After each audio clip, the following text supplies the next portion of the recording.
हमारा प्यार जब हम कॉलेज के फर्स्ट ईयर में थे तब शुरू हुआ था और सेकेंड ईयर आते आते हमारा ब्रेकअप हो गया, क्योंकि उसे ऐसा लगता था कि मैं उसे टाइम नहीं दे पाता हूँ। उसको मैंने कहा था कि हम दोनों एक दूसरे से प्यार तो करते ही हैं, पर हम दोनों को पढ़ाई भी पूरी करनी है।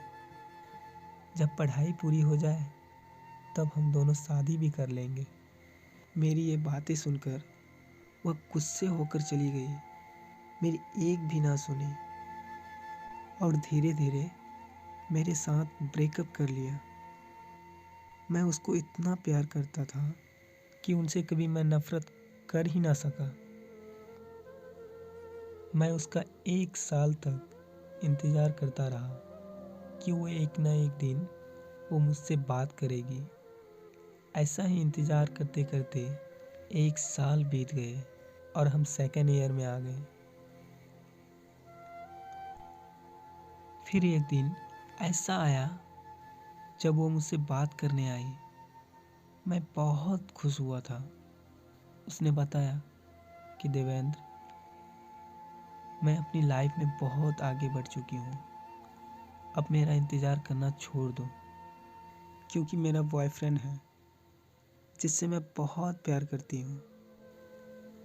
उसके मुंह से इस तरह की बातें सुनकर मैं पूरी तरह टूट गया।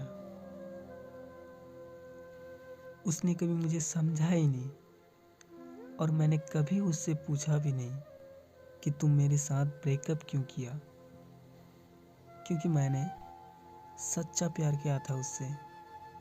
वह मेरे सच्चे प्यार को समझ ही ना पाई। मैं कभी सोच भी नहीं सकता था कि वो लड़की जो मुझसे प्यार करती थी उसने मेरे साथ ऐसा किया। 2 साल पुराना प्यार था हमारा, तब भी भुला दिया हमें। फिर मैं उदास रहने लगा। क्या करता, मेरे दिल को बहुत गहरी चोट लगी थी। मेरी एक दोस्त है रितिका, वह मुझे कहने लगी, देवेंद्र, तुम कुछ दिनों से उदास क्यों रहने लगे हो? मैं काफ़ी दिनों से देख रही हूँ। फिर मैंने उसको सारी बात बताई कि मेरे साथ क्या हुआ। फिर उसने बताया, देवेंद्र, उस लड़की ने कभी तुमसे सच्चा प्यार किया ही नहीं था। अगर उसने सच्चा प्यार किया होता तो इस तरह तुम्हें छोड़कर नहीं जाता। ऐसी लड़की के लिए अपनी ज़िंदगी खराब मत करो। अपने भविष्य के बारे में सोचो, अपनी पढ़ाई पूरी करो। रितिका ने मेरा बहुत साथ दिया कि मैं इस डिप्रेशन से बाहर निकलूं। फिर 2020 में जब मैं लखनऊ एयरक्राफ्ट इंजीनियरिंग करने आया तो हमें पता ही नहीं चला कि कब रितिका से मुझे प्यार हो गया। फिर हम दोनों एक दूसरे को चाहने लगे।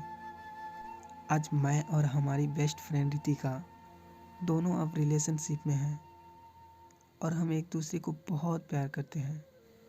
अब मुझे ऐसा लग रहा था मुझे अपनी ज़िंदगी मिल गई हो।